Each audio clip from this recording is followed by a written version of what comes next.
everybody, welcome back to another episode of God Built This Podcast. I'm your host, Maxine, and we're on episode 231. Okay, I've been watching just just a montage of different Paris aesthetic shows. And I'm starting to think that Paris has a deal with America to produce these type of shows for us to watch. I think there is a propaganda intent when it comes to these Parisian shows that I am seeing on a daily in my American views of shows. Like there's first is Emily in Paris, which I love. Okay, it's a show on Netflix about this young adult who moves to Paris, and she's always fantasized about Paris, and she is now able to work there because her job from Chicago was able to like just transfer her to the Parisian wing of the job, the Parisian marketing ring. And you see her just settle into the Parisian culture and how Europeans in general, they don't take work as seriously. That's a stereotype, but that's what is showing in these shows, that they don't take work as seriously as Americans do. And that's awesome. So you see that aesthetic, and she's like navigating between love, relationships, work-life balance, her identity and stuff like that. And yeah, it's a very cute show. It's on Netflix. It's on was that season 2 that came on, or was it season 3? Anyway, so that's one.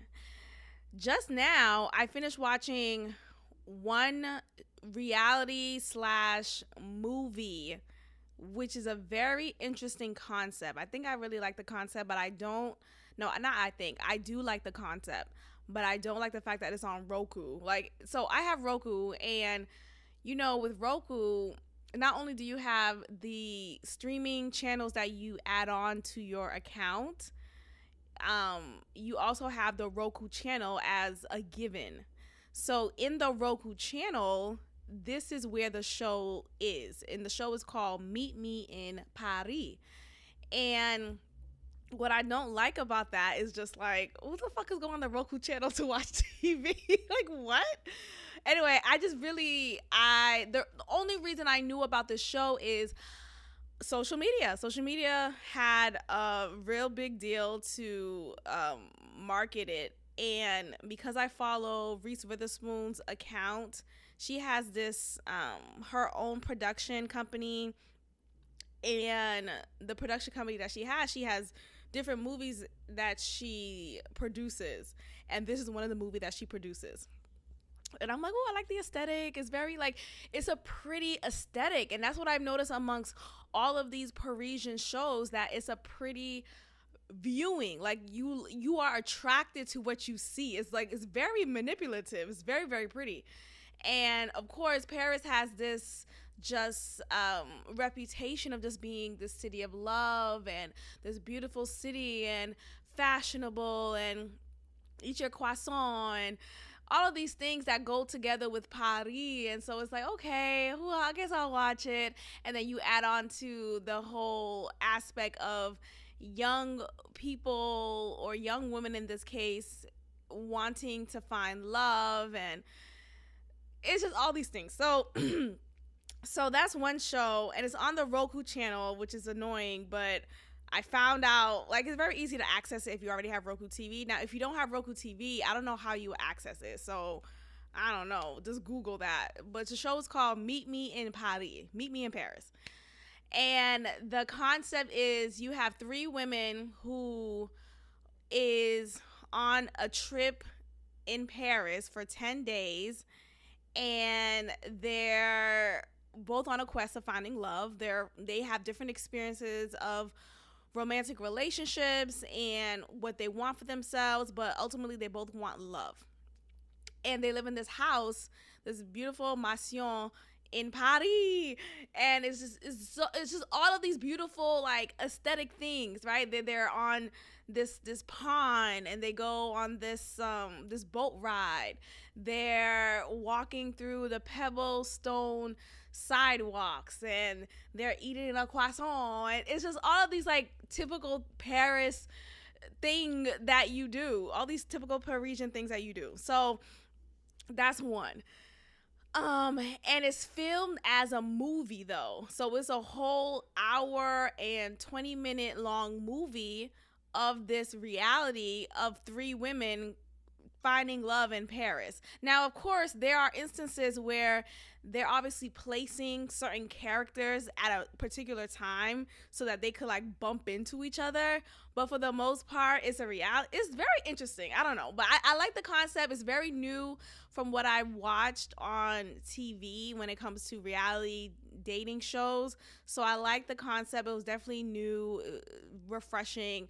But again, another Parisian show.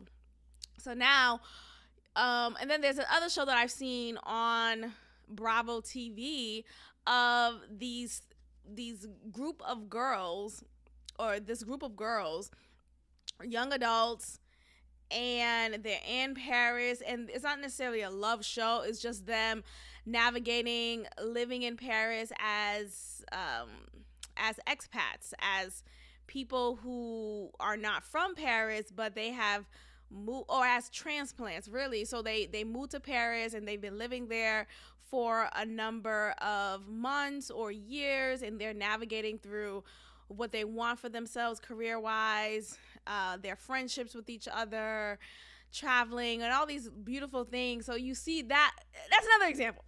It goes on and on. And then the last one I want to refer to is this show on Hulu called Love Trip in Paris, or Love Trip Paris, something like that. Yeah, Love Trip Paris. And child, let's get into this show, because this is everywhere now, and I don't know. Yeah, it's called Love Trip Paris. And look, it's called Love Trip Paris. So I'm assuming that there'll be other seasons in which they will have a love trip Argentina, love trip Ghana. Like, maybe they'll go in different areas. Nonetheless, this show in particular, you have a group of women who are interested in finding love, and this is not a heteronormative, I got to use these words now to make this very clear. This is not a heteronormative show. And what I mean by that is, typically when we watch these shows, it's of a woman looking to be in a romantic relationship with a man, and vice versa. Now, with this show in particular, and there are other alternative shows like this, but this one just really caught me off guard because it just didn't come off that way. I don't know. So anyway, when I was watching the trailer, and when I eventually watched the first episode, I immediately knew something else was up. Because it was one thing to have a woman interested in having a relationship with another woman romantically, but it's another thing when you have a trans woman in the mix who's coming in as one of the girls and saying she wants a relationship with a man or whomever. No, she says she wants a relationship with a man. And when I first watched the first few minutes, I was thinking like, this is a man, right? Like, this is someone who is not naturally born as a woman, but is now identifying as such. Okay, fine, whatever, right? But I just instantly knew what was up. But I think about, like, when I looked at her, and I'm purposely using these pronouns, right? But when I look at her, I was thinking like, this is not actual factual. This is not accurate, right? But I knew what was up, right? I knew because I just knew something was off, right? It was her face. It was something about her and her whole overall aesthetic that made me realize, oh, this is what time we're on. This is what time we're on. And I was waiting for the catch, right? I was waiting for her to say, hey, and by the way, I'm a transgender, right? And I felt like she took a little long to reveal that to the audience and to the suitors, Because okay, so the setup of the show is these women from America, they come to Paris to find love, and they're living in this apartment complex together on one floor. But on the other floor, I think it's the one above or below, wherever, but there's another set in the complex in which their suitors, their French suitors who are from Paris, are living in this complex, and they are communicating via this app on their phone, and they get to see like a little bit about who the suitor is. Anyway, so when they finally meet each other and these suitors, you see this trans woman, just speaking to a seemingly heterosexual cisgender, you know what I'm saying, like a natural born man, okay, who never made it clear that he was someone who was interested in dating a trans woman. And I find this to be dangerous. And let me tell you why. So and mind you, she looks okay, right? Like, I knew what was up because I just have a radar. I don't know. All this time me talking about this, I just know. I know what's up, right? But I just knew what was up, right? And because you can I feel like sometimes you could just tell, right? You could just tell if something's okay. I got it. Like, you could just tell. And this is not me being any of that. I'm not even gonna go into this is not me. This is a disclaimer. Fuck it. If you catch on, you catch on. If you don't, then cut it off. Okay. But anyway, I knew what was up. Okay. So as I'm watching, and I'm thinking to myself, like, I wonder if he knows. I wonder if prior to them meeting these women, I wonder if all of these suitors were made aware of just the general scope of the women that they're going to meet. Like, oh, I'm going to say a random name. Sophia is female. She is interested in men. She goes by, like, whatever. But, like, do they get, like, the script or, like, just, like, the profile of these women? Or are they just going into it blind? And I think that they went into it blind. I don't think they were prepped for the kind of women that they were going to come across, right? I think they only get, like, they get the image of, like, their profile, but in their name, probably. But as far as, like, important information as such, I don't think they got that. So anyway, so he's going into it. Okay, again, she's dressed as a woman, right? She's transitioned. But nonetheless, I don't know if everything is taken care of. And even so, you still have to communicate that detail because you don't know how someone else may feel about that.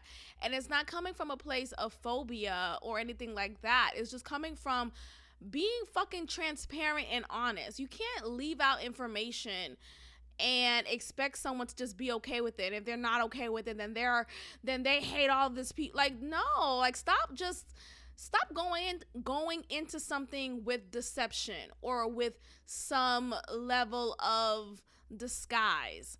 And I think that's what it came off as, because I really didn't get nowhere in the conversation he had. Nowhere in the conversation did the trans woman had with the man did she reveal that she's trans, right? Yet when because she also was dating, it was weird because she didn't, I don't know, I think she just said she was queer or whatever. So anyway, which was like, okay, fine, she's queer. So when she was on a date with this woman, she revealed to her, they had a one-on-one and they were talking about their childhood, and then she revealed to her that her mother, like, always supported her, and her mother supported her transition and stuff like that. And so it was revealed in that moment, okay, and it was confirmed, even though I already knew, but it was confirmed in that moment, oh, this is a man, right? So she's saying, you know, I'm a trans woman, yada, yada, yada. So then she's telling her that. And I'm thinking to myself, but at no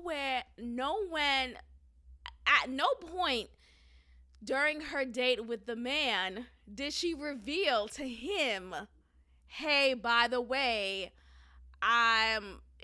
you say it in a way that is just still clear, right? Like, just like she said it to the woman suitor, she could have easily brought it up and said, oh, let's talk about our childhoods, and then bring up, I always knew I was different and I'm a trans woman. She could have said that, but no, at least it didn't show on my TV, right? Like, maybe they did on the back end, but they didn't give me that final edit.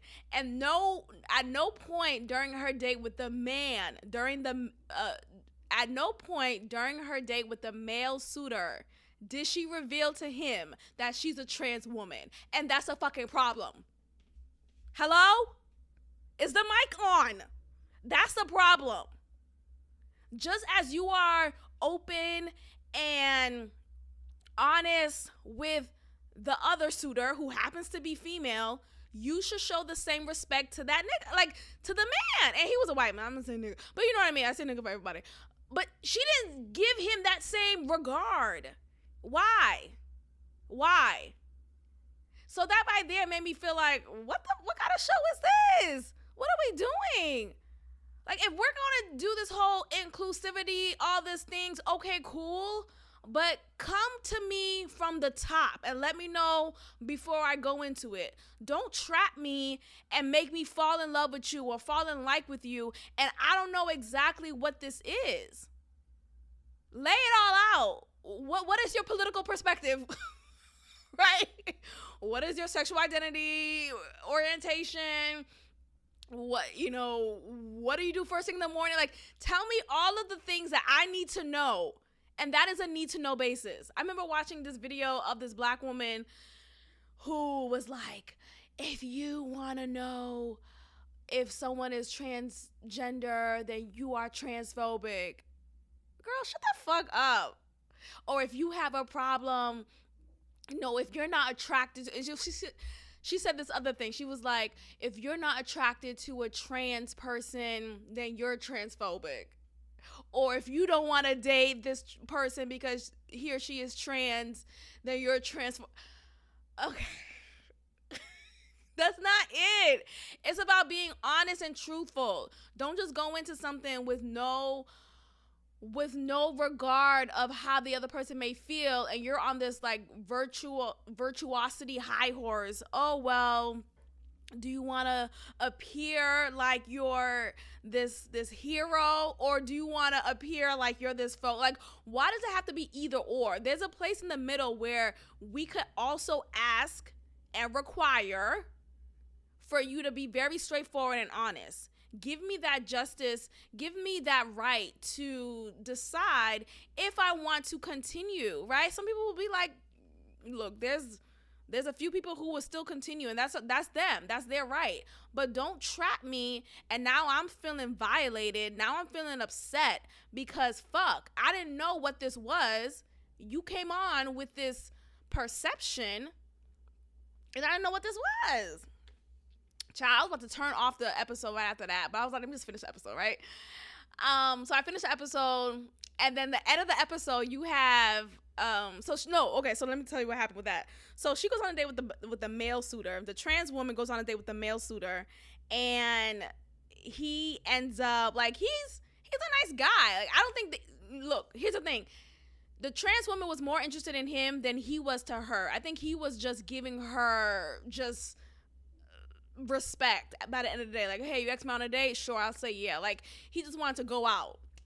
But he wasn't flirting. He wasn't doing anything. They did go in the jacuzzi together, but from the clip that we saw, there was no closeness from that. Like, they didn't start kissing, or like, they didn't do any of that. There was no sexual attention, none of that at all. So it was given just more like platonic friendship vibes. Afterwards, he texted one of the other girls and was an actual woman, right? That was funny. I had to. Funny.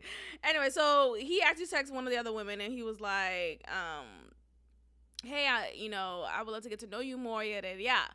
So he's giving more attention to someone else, as he should, because he just didn't feel that same feeling that he felt for the other one, for the trans woman, and he wanted to just, fish somewhere else. So the trans woman ends up finding out, and she ends up eliminating him at the end of the episode. And she's like, I deserve the same respect, And it's like, okay, cool. Maybe he didn't do it as classy as he could have, but like, let niggas, like, nonetheless, you weren't honest with him, right? And I feel like at the very least, you could have been like, hey, by the way, so that he could have known exactly what he was going to get into. And that right there wasn't okay to me. Like, don't just like expect someone to just be okay with something when they may not be. So like, give people the same respect. So anyway, so he ends up leaving. Okay, the end of the episode comes and you see, so I'm about to start, I'm at this point, I'm at the beginning of episode 2, right? So episode 2 comes in and this black guy comes on the boat and another person, a white woman, comes on the boat, and they're the two new additions to the show, to this dating show. And from the instant I saw the black guy, mind you, he's from a distance, right? And I couldn't really scope him out yet. But from the distance that we saw of him, from like my vantage point, I'm saying we hasn't just me and myself, like just me and like how I view things is all angles of me. So I'm looking at him from this distance, and my other side is looking at him like, I don't know. And so what happened? So he looked instantly straight. Like, I didn't think anything more. I'm thinking, ooh, he's cute. Okay, he's gonna go, in my rigid ass thinking he's gonna go with the black girl, the only black girl on the show. No. So he goes straight to the trans woman, and I'm thinking to myself like, oh, okay, this trans woman better reveal to him that she's trans so that he knows what it is before he proceeds. So as they're getting to know each other, he tells her that he's a rapper. I'm already rolling my eyes like, oh. So he's a rapper, which is fine, but I'm just like laughing because I don't know. It was the first thing that you say. Like, what else? I don't know. But I respect, Anyway, let's move on. So he said that he's a rapper. He said that he's a rapper, and then he said he has two sides to himself. And I'm like, what? And I'm thinking he's gonna say some like light shit, like, oh, I'm a Gemini. You know how Geminis always say, or people always say about Geminis too. I have two sides, Jekyll Hyde. Jekyll Hyde, Jekyll Hyde, Jekyll. So he's like, one side of me, I'm very chill and relaxed, and I look like this, and you see him has a regular dress guy, regular dress dude. He's like, my other side is I wear a wig, I put lip gloss on, and then it instantly cuts to him showing in his rap video him wearing this Nicki Minaj wig while he has his huge mustache on. And I'm just like, okay, this is what we're doing tonight. Okay, I gotta go. And so like, I guess he instantly went towards this trans woman. Because I think he already peeped her vibe. I think he already knew what was up. So he went straight to her and decided to share this info with her. And I was like, okay, I'm cutting this off. Good night. And the reason why I said good night is because I'm kidding. No, the reason why I said good night, because it was just an onslaught of everything all at once. You know what I mean? And I couldn't focus. Like, are we doing heteronormative, or are we doing some queer shit, or are we doing some trans shit? Like, which one is it? Oh, all at once? I can't focus. Oh my gosh. Like my ADD. It's a lot going on. Like, I don't know who is for who. I don't know who is for who. I really don't. There should be a separate show for separate orientations. Hello? Is that crazy? I believe in segregation. I believe in separating shit. Because when we continue to include everybody and everything, we all get lost in the sauce. I don't know what to focus on. So I'm watching this show. I immediately, naturally, of course, coming from my heteronormative experiences, mostly, right? But my heteronormative experiences watching these shows, I've seen some shows that do include like some gay stuff, but for the most part, it's always usually been heteronormative. So like coming from that mindset, I immediately assumed the same for this show. And it was one thing to have, a woman interested in another woman, right? But it was another thing to just, okay, this person's trans and wants to, so this person's trans, but she identifies as straight, so she's interested in men, but she's also queer, so she's open to women, and she was on a date with another woman. She saved the woman that she was on a date with from elimination, so she's still interested in a woman. It was just like, can we calm down? Can everyone take a breath? Can everybody take a breath for a second? Everyone take a breath, because I don't know where we're going with this. I don't know. It was just too much, you guys, and I couldn't continue. And that's all in Paris. So that's all in Paris. So I start off this episode to make very clear to everyone, enough. Honestly, it was just a lot to handle. And I just could not understand where we were going. Like, okay, are you interested in him or her or them? Multiple people, and that's what I mean by them. Like, what are we doing?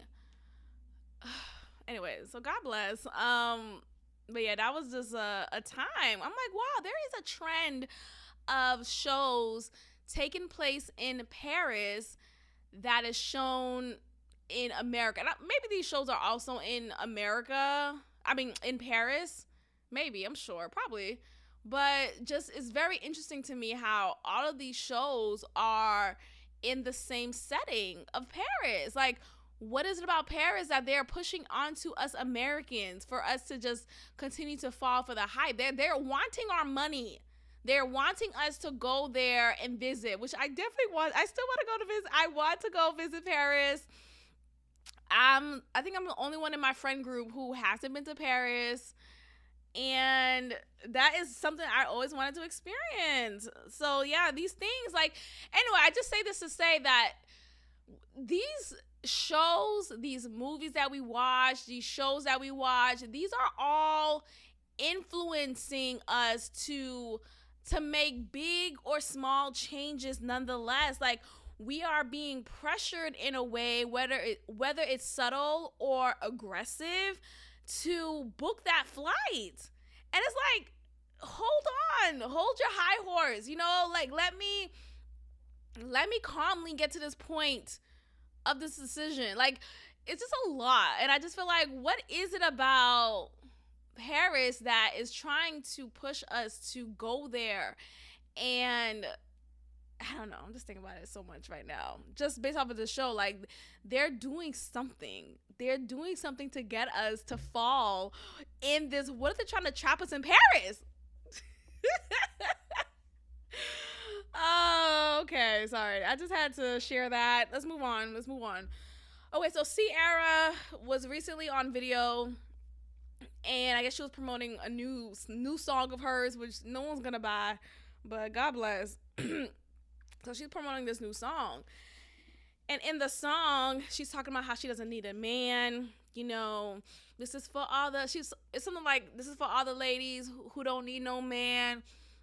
And it was as if she was creating another anthem of this whole "I don't need a man" rhetoric, right? I don't need a man, and women, we don't need men. We could get it on our own. That whole anthem that has been around for years. And it was just so ironic because she is singing this song in her room in the house that she shares with her husband, Russell Wilson. And she's talking about how she doesn't need a man. What are we talking about? What are we talking about? And then she's wearing these red bucket boots. There is a trend of us seeing these boots more and more throughout social media, and I don't know what the issue is or like what the intent is, but with these celebrities and Hollywood, there's always an agenda. Anyway, so she is singing this song just in this like, I don't need a da da da, and it's like, but you do though. You have children with your husband. You do need him. Like, what are we saying right now? Like, you are literally living the opposite of what you're singing about. So this, and again, I think this is again propaganda. You have these people in influential spaces trying to convince you of one way to live, or trying to convince you astray from the natural order of things, and making you look at men as just perishable items. Like, oh, you don't need him, you'll be fine without him, da da da da. And it's like, you do though. You do. And we have to move away from thinking needing a man means that you're weak. We have to move away from that mindset. We have to move away from this whole, if you need your, and it's one thing, people be like, I need my mom, I need my dad, they don't even say dad, honestly. They don't say dad because, again, a dad is a man, right? But don't say that in 2023. That's transphobic. You can't say men are fathers. Shout out to Mr. Rogers. Anyway. But you have that speech being given time and time again. For what? For what? Well, let me tell you why. To erase the natural order of things. To erase the natural family. The order and the creation, the nucleus family.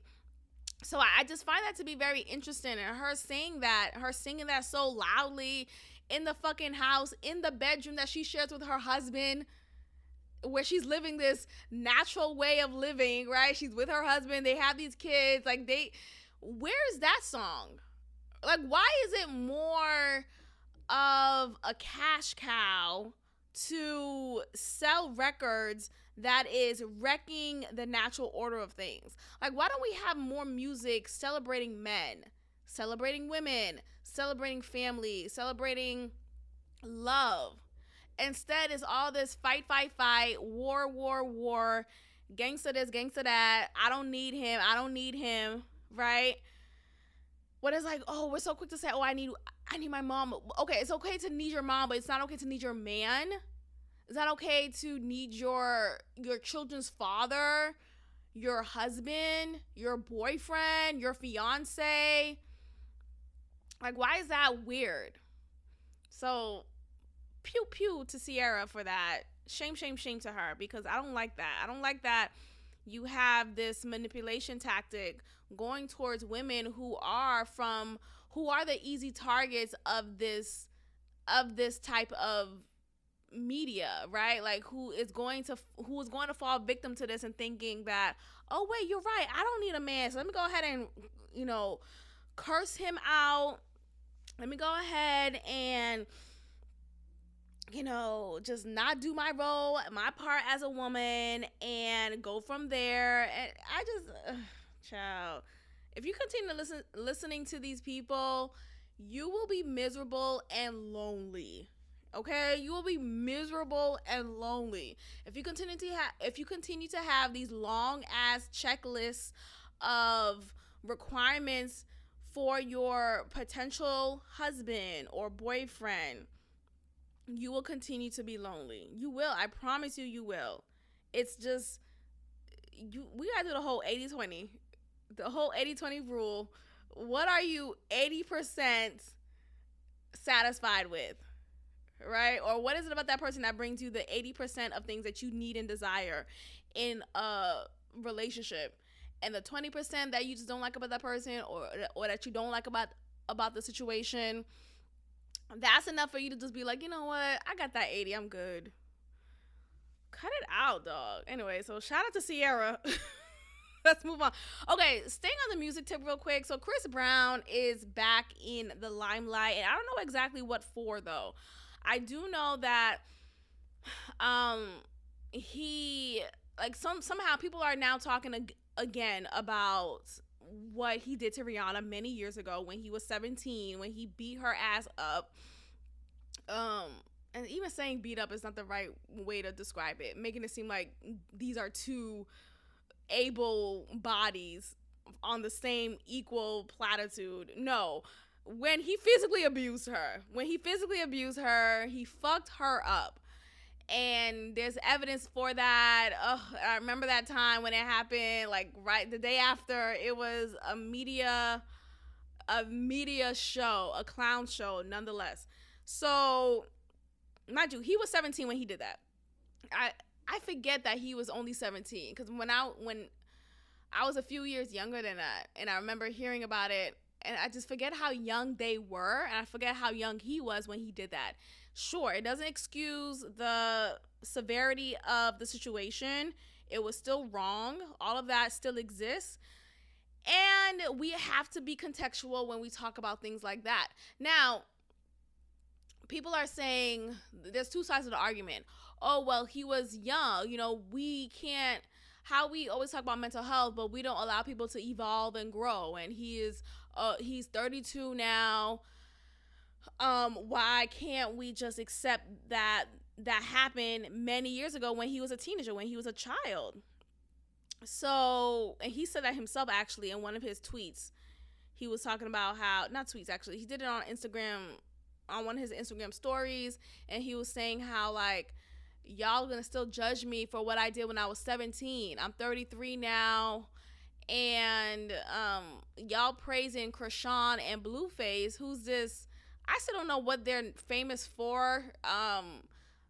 From what I'm gathering, Blueface is a rapper, or was a rapper. He doesn't have any new, he's not really respected as a rapper, so it's not really it's a loosely label that he has. Loosely assigned label that he has. But yeah, he came in the game as a rapper. And I don't know how he got with Krishan, and I don't know who Krishan is. I really don't know. I know how they look like because I see it all on my timeline here or there, and whether on YouTube, people talk about it, and I like to just listen, whatever. So Krishan, she has a couple of songs. I don't know if she's a rapper per se or she's a singer. Nonetheless, she's an artist, and they are in this relationship. They also have this reality show of their love story, which is not even, I use the word love very loosely here. They have a toxic relationship, and they are just like, they're beating on each other. Like, both of them are equally fighting each other. She's throwing bottles at his head, and I think he, like, smacked her up a bit. Child, this is crazy, and they're super young. He has kids, but not with her. He had kids prior to their relationship. And the reality show ended with her revealing that she is with child. And she is claiming that he's a dad. Okay, bet. So now, I don't know if that's actually true or if that was just a publicity stunt.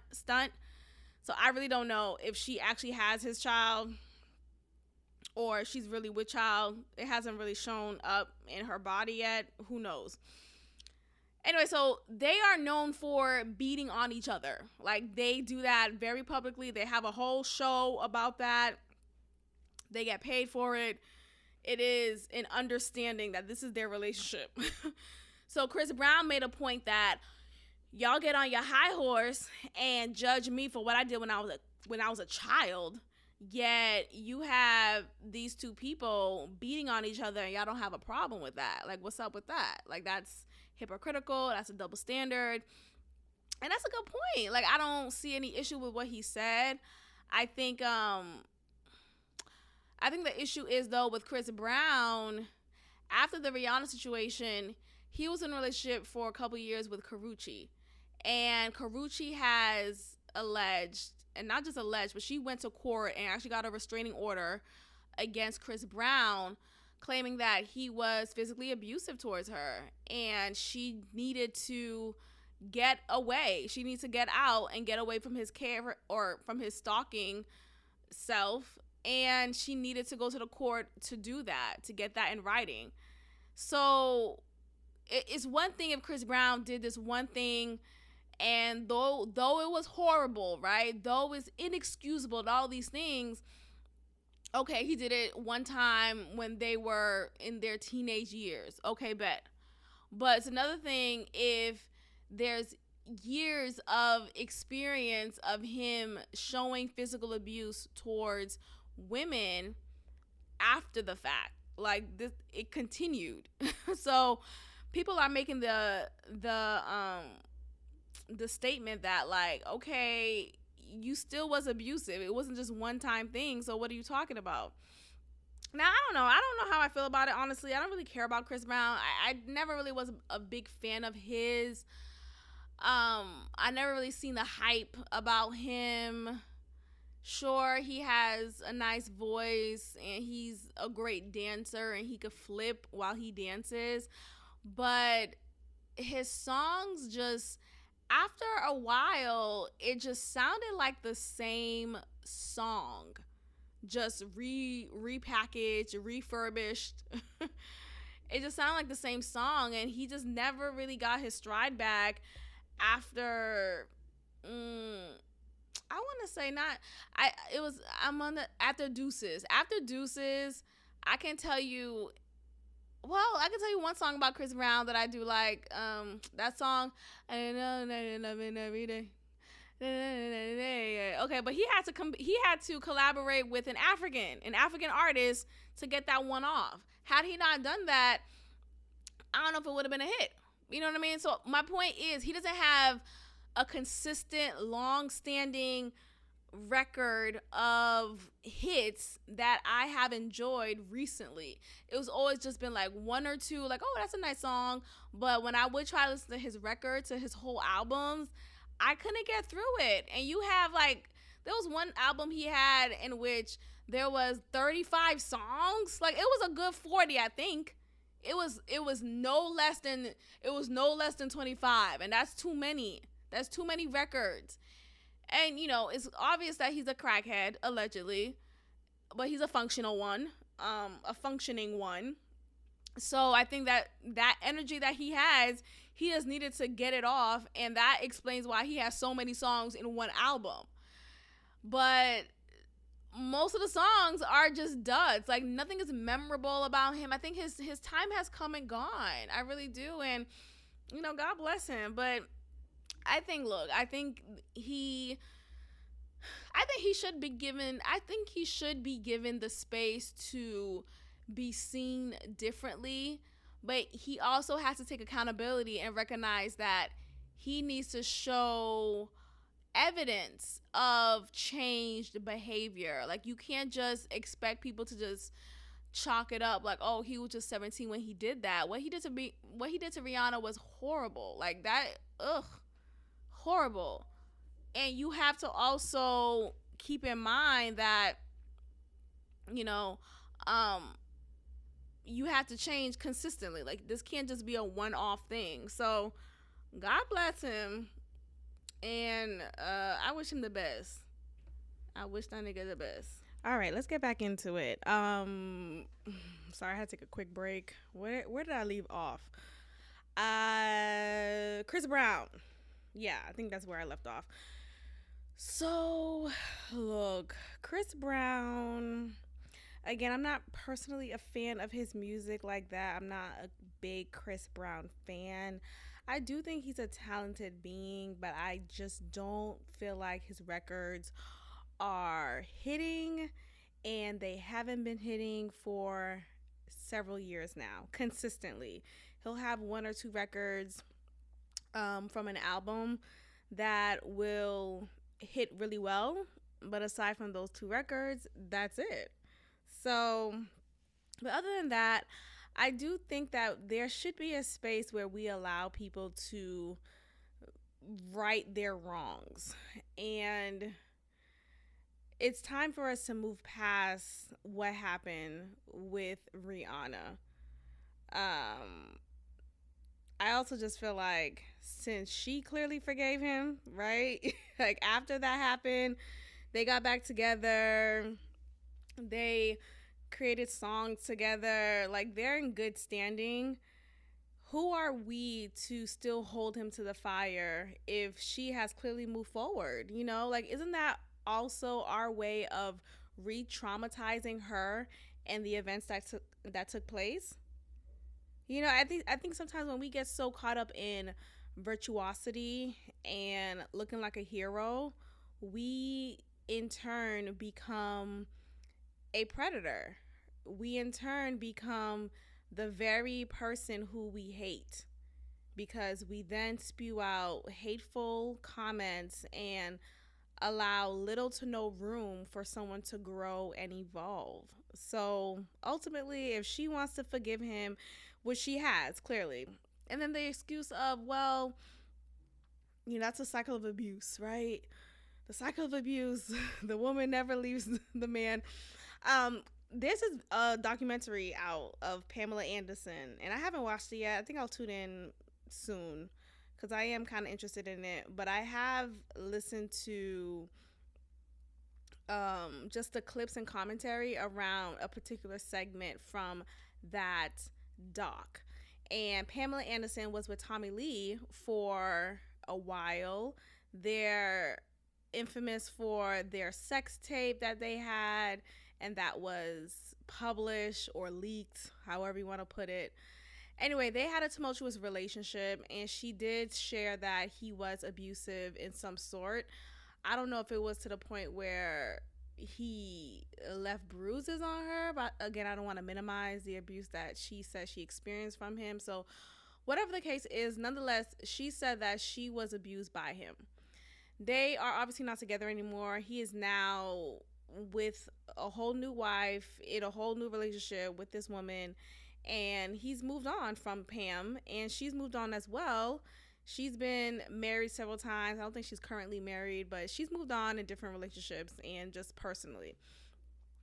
Yet in this documentary, she shares that he's her soulmate. You know, she shares that he is her true love and that she will always love him. And I think about that like, okay, that's interesting because in one breath you said that he abused you and you were traumatized in this relationship, and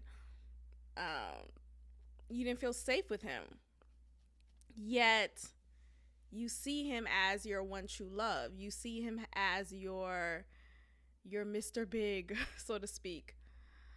So then I wonder, like, okay, so I guess, you know, I always say all the time that two things can be true, right? Like, can you, but, you know, when we talk about, like, you know, canceling men or not being okay with, you know, obviously abuse, but can you genuinely still see your abuser as your one true love? I don't know. It's a really hard question because I think sometimes we have in acceptance for physical abuse than we do for sexual abuse. And I know I'm walking down like tready waters. I think that's the saying, right? Tready waters. But ultimately, I think there is more of a second, third, fourth chance for someone who may physically abuse you than someone who may sexually abuse you. And since he solely, in her experience, has shown some physical abuse, there may be some room for us to accept that from her saying that she thinks that he's her one true love. And even after that, apparently she still has a fan base, and they were going in on Tommy Lee's current wife, saying, you know, get away from Pam's man. That's Pamela Anderson's man, and leave him alone. And it's like, girl, but she's been married to him for, you know what I mean? So she still has a fan base, and despite her sharing he abused her, she still said that she loves him and she sees him as his one true love. She sees him as her one true love. So, you know, then, like, what is that? You know what I mean? So all I'm saying is things get blurry in relationships. And obviously I'm not saying it's okay to be in an abusive situation, but I also feel like not every abusive situation mean that there wasn't love there. You know, I think sometimes we get so like, well, if he abused you, then it wasn't love. Oh, I know this sounds crazy saying I'm literally saying, I'm thinking this out loud, and I'm not speaking to anyone necessarily on this episode to like have this back and forth, which I do want to welcome some guests. It's been a while since I've had a guest, so I'm putting that out there. But all I'm saying is like,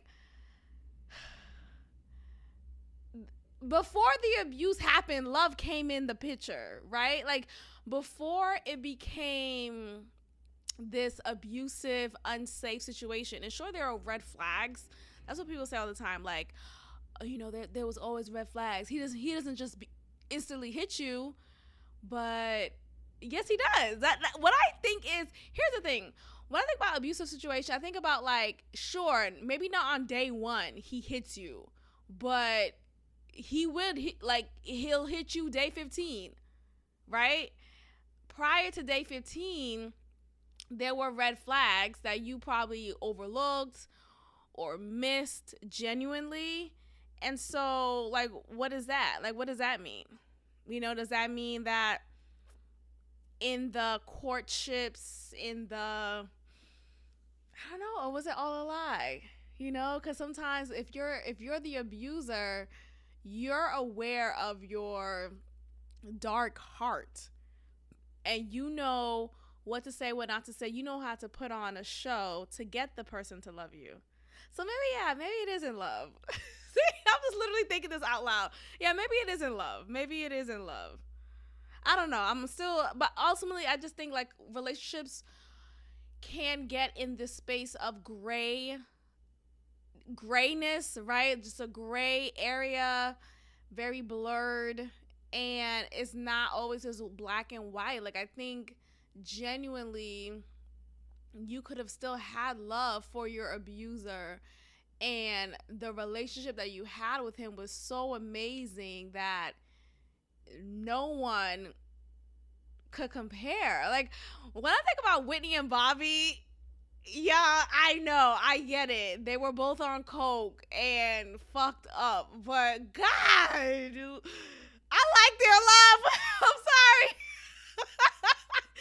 I'm sorry, but there was something about the way that he looked at her, the way that she looked at him, that Whitney and Bobby love.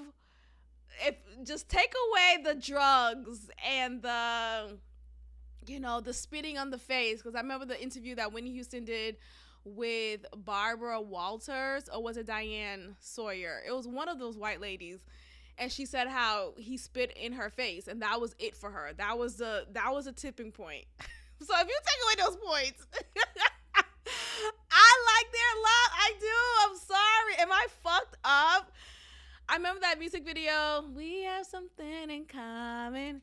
And then they're just like so impassioned with each other, and in that pool, that early 90s aesthetic. Ciao. I'm just saying, I think there's something, what I love though, I just love passion, right? I love the passion that you see in how strongly you desire a person. So if in addition to that passion, you have to hit somebody, okay, No, I'm just saying sometimes, okay, if you're immature, you're not aware of your emotions, right? You let your emotions control you, and then suddenly you're yelling, you're hitting, and it becomes definitely dangerous, right? But if you just take away all of that, just remain the passion, protect the passion, you know, kiss me like you miss me, you know, grab my ass and, look me deep in my eyes and tell me I'm sexy. Tell me you want to eat me out right here. Like, go in. Give me all that, right? I like stuff like that. I think that's very cute. So I don't know. When I would look at Bobby and Whitney, I would see that part, and I'll try to block out the facts of them being physically abusive towards each other. It was a mutual thing.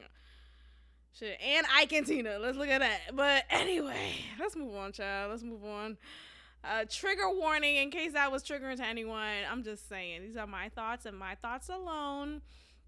Let's talk about the LSAT. So LSAT, which is the legal, hold on, there's an actual, I was reading this article and it actually stands for something. Let's see if I can find it again.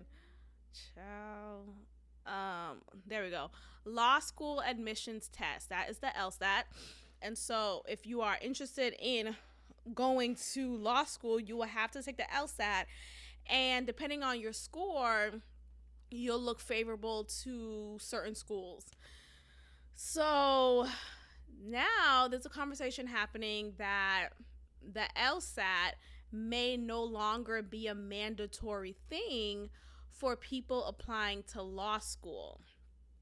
And, for so long, the law schools accredited by the Bar Association must require applicants to take a valid and reliable admissions test.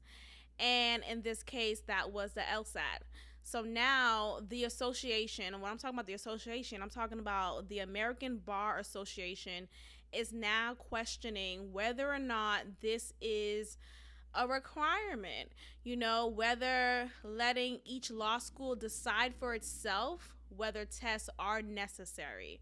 So now this is the conversation that's being had, and the purpose of this is to increase diversity, because apparently diversity is not of a high level, or is not of a just a strong standpoint when it comes to applicants, when it comes to law school students. And opponents and supporters of the change both make arguments on behalf of diversity.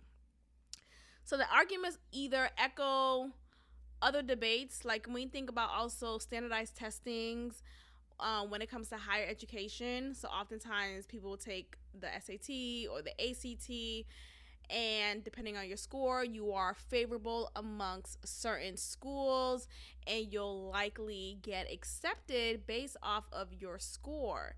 So that is also in question, to take away the mandate of that. And it is just disproportionately white. How do I feel about it? Look, all these tests are bullshit anyway. Like, hello? Y'all, I swear I was a hippie in my past life, or like something, because all of this is bullshit. All of this law, LSAT, NCLEX, SAT, ACT, all of it is bullshit. Okay? And it is rooted in racism. It is. I'm sorry. And I hate to be the girl I'm not always using the race card, but, I have to call a spade a spade. These exams have questions and passages that many of the test takers have no history in understanding, right? So, like, there's a passage in the SAT or the ACT that may be the focus of skiing, for example. And though you don't have to know what skiing is to be able to answer the questions correctly, but actually, no, I retract that, because you do. Because here's the thing, when you read, you have to know what you're reading before you can answer any questions about it, right? Before you can even answer the grammatical issues in in sentence structure 5, you have to know, what did I just read? And so if the reader, the test taker, is reading the passage about skiing, and this person comes from a low income background, has never ever realized skiing was a sport, never mind an activity that many people do who are of a particular social economic class, then immediately from the top, this person is not only is not interested in reading the passage, but has no desire in annotating while reading, has no desire in really engaging with the text. So despite me as a teacher teaching the skills of, okay, look, here's the strategies to help you better understand, better comprehend the text, right? Annotate, look for the main idea. If you can't get past paragraph 1 because they're talking about a topic that you have not only no interest in, but no background knowledge in, how the fuck, you know what I mean? Like, and this is a frequent thing. This is common amongst many tests that are seen as requirements for these top-notch schools, or just schools in general, to increase your learning, to have these advanced degrees for options that are greater and in support of your lineage. So all of these tests are full of shit. So yeah, take them out. And then here's the other argument. People will say, oh, well, wouldn't you want to weed out people who don't know how to complete a test like this? Wouldn't you want a doctor who has all of his, tests passed and exams? Here's the thing. We have to change the whole fucking system. Tear it all up because I think the whole setup of these exams need to be readjusted. Okay?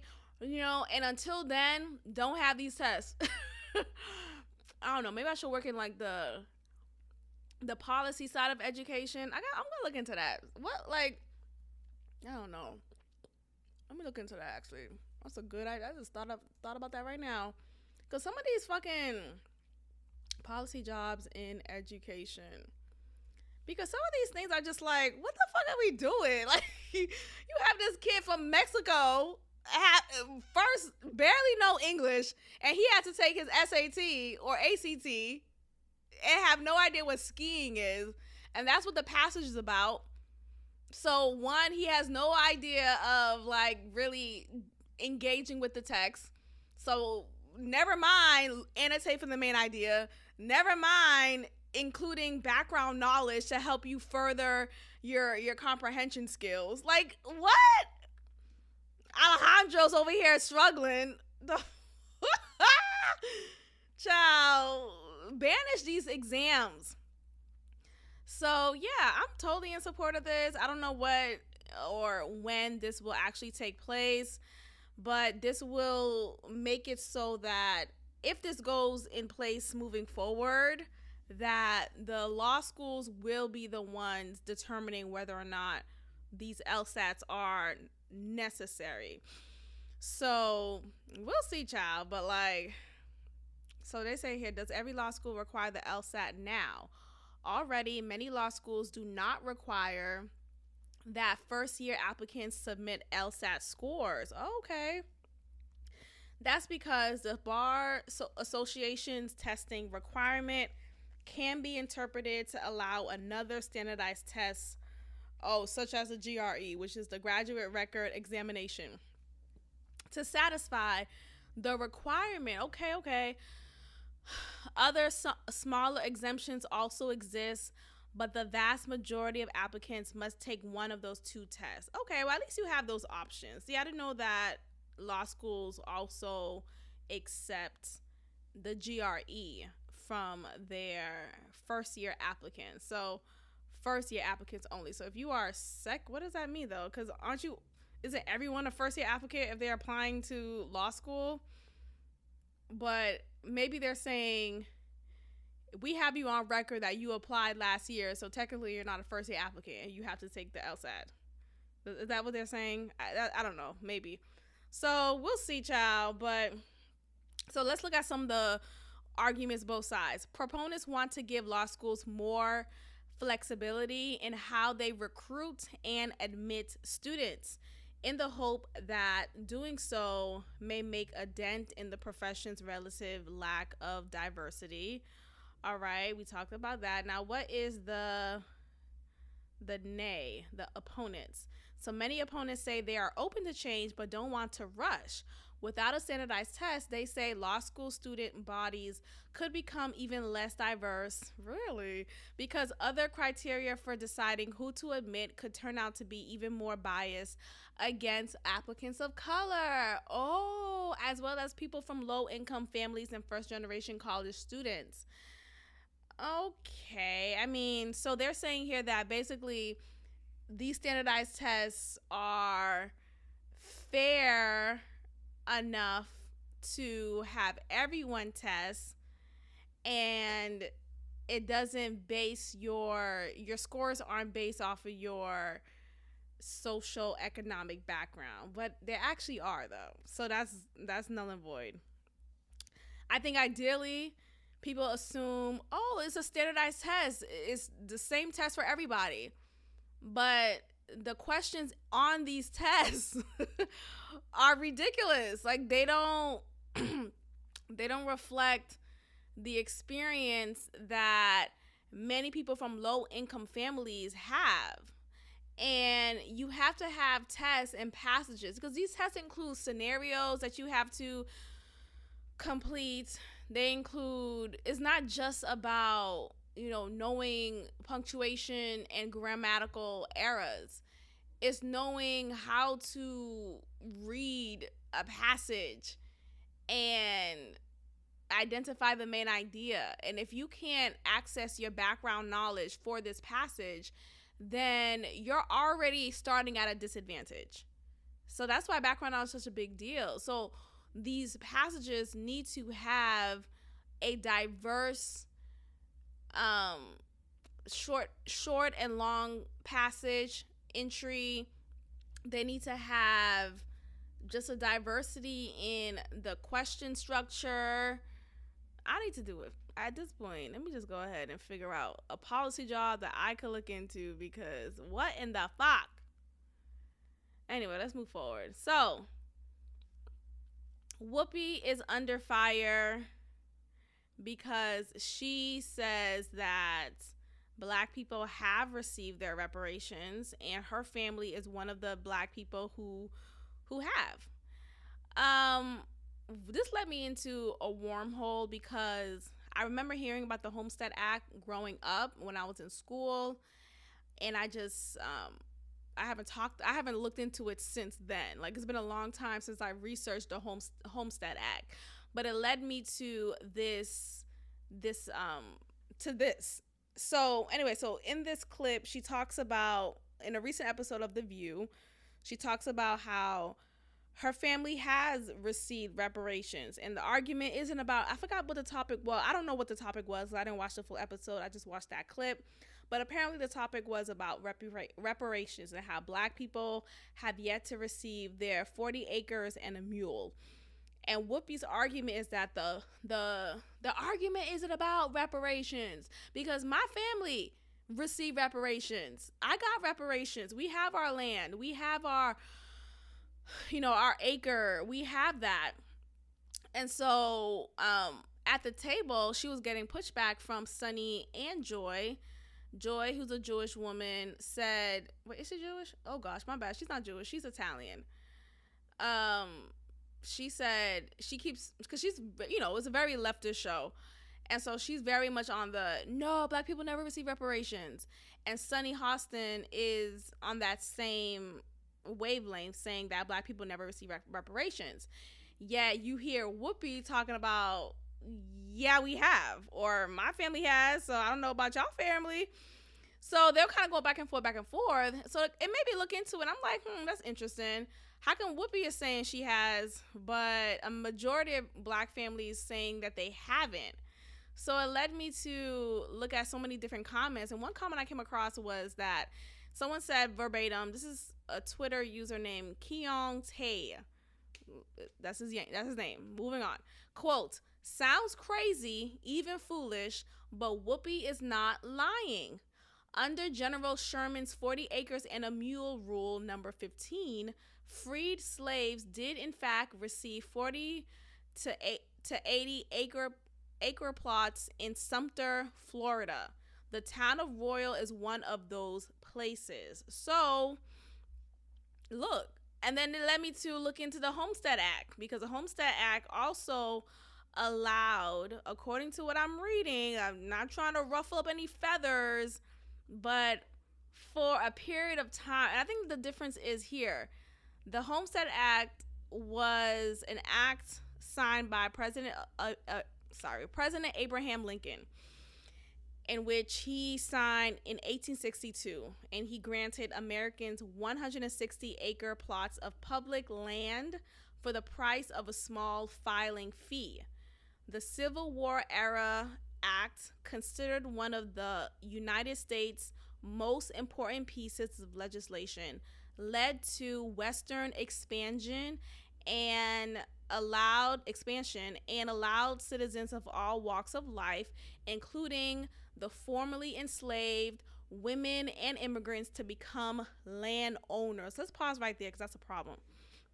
That's a problem. Why is that a problem? Because this act, though, sure, it allowed people who were disenfranchised to become landowners, the pool of people is so large that I think two things are true here. I think Sunny, who's a black woman, saying that her family never got reparations, I think her reality is also true, while Whoopi is saying that, wait, her family did.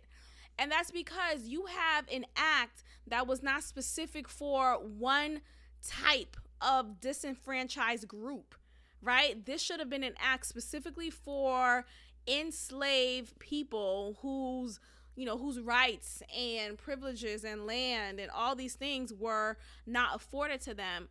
That is what should have been specifically for them. And then there should have been an act for women, and then there should have been an act for immigrants. That's a problem. This, going back to what I said, see, a whole 360.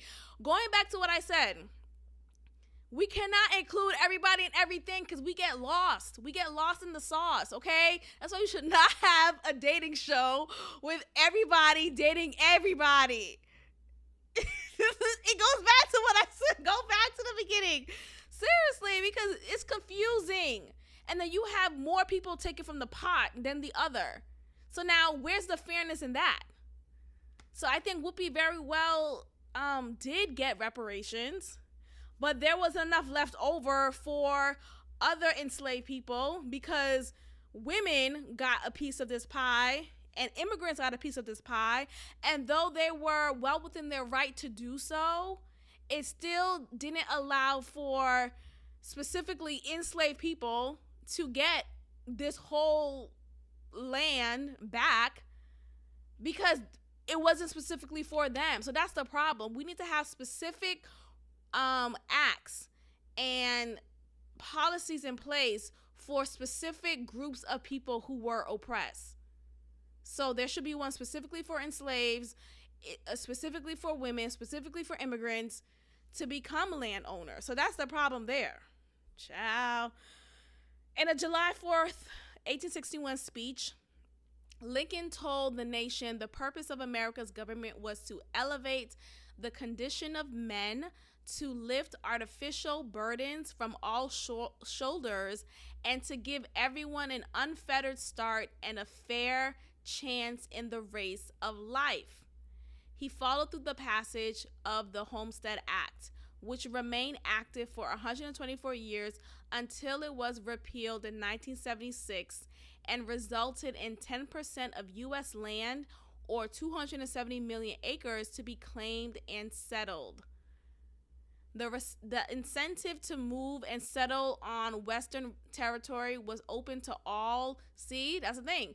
It was open to all U.S. citizens or intended citizens, and resulted in 4 million homestead claims. Although 1.6 million deeds in 30 states were actually officially obtained. See? So people who, see, it was all a setup. It was all a setup. You have this lovely claim, this lovely act put in place, yet 124 years is not long enough to get what you needed to get. The information probably wasn't spread around enough. There was no social media back then. So not everyone knew about this opportunity. And those who did know were already of a privileged class. So, of course, they kept it amongst their own community. And, of course, they already took up the claims and the land earlier than the people who really deserved to get that privilege. So, it was all, get rid of the LSAT. But to achieve this, thousands of Native Americans were forced from their lands. And now you're even more disenfranchising people who are native to the land. Look at that. Oh, it's all a fucking setup, dog. This world sucks. But to achieve this, thousands of Native Americans were forced from their lands and onto Indian reservations to make way for homesteaders. So in order to claim or to make a claim, first you have to pay a filing fee of $18, which is little right now, but back then that was a lot of money. So now you have to gather that amount of money to get the land that was your birthright but was taken away from you. So it includes a $10 fee to make a temporary claim on the land, $2 for commission to the land agent, and an additional $6 final payment to receive an official patent on the land. Land titles could also be purchased from the government for $1.25 per acre following 6 months of proven residency. So all this paperwork, all of this gigamarole, just to have it temporarily until it could be proven that it's yours. Ain't this some shit? Yo, this world How do I get to Mars? How do I get to Mars? This is insanity. That's hilarious. Wow. So anyway, shout out to Whoopi for standing in her experience. Like, I don't think we should get, people should get mad at her for saying that she did get some reparations. She did. She was among the few Black Americans who did get reparations. And unfortunately, that wasn't a mass experience, but that's because of the system that was in place. This Homestead Act, I just read it, did not focus specifically on those who were enslaved. Instead, it was a free-for-all for anyone who was a United States citizen or intended to become one. So you have all of these people ready to take from the pot, and all of these paperwork requirements, but still there's no linear way to get to what you are given at your birthright. Like, this was your birthright. Child. Yeah, there was no linear experience to get what you deserve. And that's the problem here. Like, still, reparations should have been given in a specific way, and that's why we should stop having inclusive talks, because we're not all supposed to be included. That's the end of the episode. Thank you for listening, and I hope you are tuned in to the Patreon content. And be sure to leave a review, subscribe, tell a friend, and I'll check in with you all next time. Peace. Thank you for tuning in to another episode of God Built This Podcast with your host, Maxine. If you liked it, leave a review, share, and subscribe. God bless.